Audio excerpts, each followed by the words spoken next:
कहानी पसंद आए तो लाइक, शेयर एंड सब्सक्राइब। शेर और बुढ़िया की कहानी। बहुत समय पहले की बात है। एक जंगल में एक भयानक शेर रहता था। उसका नाम सिंहराज था। वह जंगल का सबसे बड़ा और डरावना शेर था।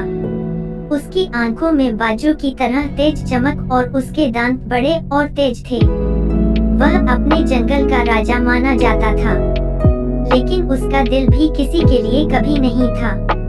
एक दिन सिंहराज अपने राज्य का भ्रमण कर रहा था। तभी उसने एक बूढ़ी औरत को देखा।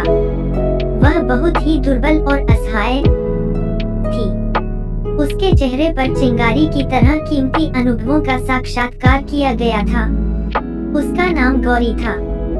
सिंहराज के सामने गौरी बहुत डरी हुई और भयभीत लग रही थी।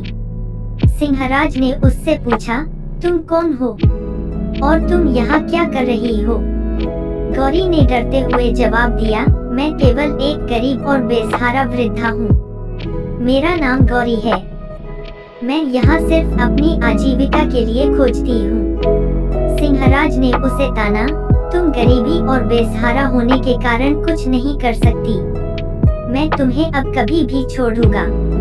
गौरी ने विनती की, कृपया मुझे माफ कर दीजिए, मैं आपके लिए कोई खतरा नहीं हूँ। सिंहराज ने कहा, मुझे तुम पर भरोसा नहीं है। तब एक बारीक सा हंसी में उसने कहा, लेकिन तुम एक अनमोल अवसर हो सकती हो। गौरी को यह सुनकर हैरानी हुई, कैसे? सिंहराज ने बताया, मैं एक बड़ा और शक्तिशाली शेर हूँ, लेकिन मेरे पास एक बड़ी दिक्कत है। मुझे अकेले ही अपने राज्य का निर्वाह करना होता है।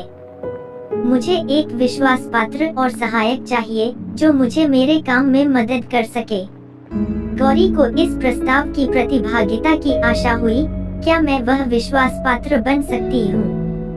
सिंहराज ने कहा, हाँ, अगर तुम मुझे विश्वास और ईमानदारी से सेवा करोगी, तो मैं तुम्हें अपना साथी बना सकता हूँ।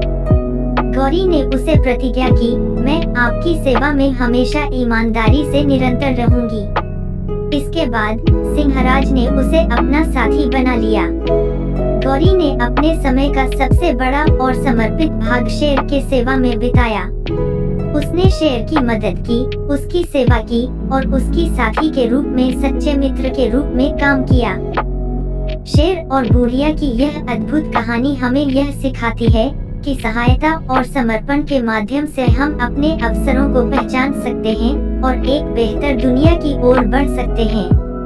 यह हमें यह भी याद दिलाती है कि हर व्यक्ति की कोई न कोई शक्ति होती है और हर किसी को सम्मान और महत्व देना चाहिए।